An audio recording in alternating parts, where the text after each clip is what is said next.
এটা আমরা আমাদের মাননীয় মুখ্যমন্ত্রী এবং যোগ্য সেনাপতির কাছে আশাবাদী ছিলাম যে আমাদের একটা যোগ্য প্রার্থী এই ভাঙড়ের বুকে দেওয়া, যে শুধু উন্নয়ন করে না,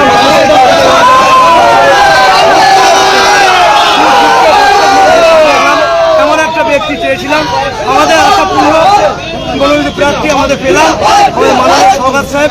উনি শুধু একজন বিধায়ক নন, একজন জননেতা, মানুষের জন্য সারাক্ষণ চিন্তা ভাবনা করেন এবং মানুষের জন্য কাজ করেন।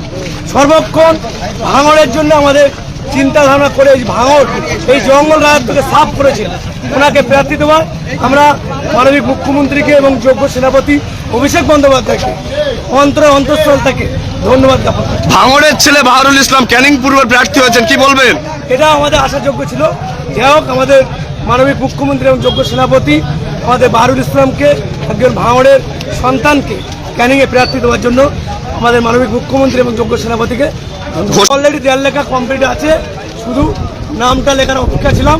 আমরা কাল থেকেই নাম লেখা শুরু করব। 200% ভাঙড় জিতছি, জিতে তো আছি, 24 লোকসভায় আছি, 23 পঞ্চায়েত ভোটে জিতে আছি।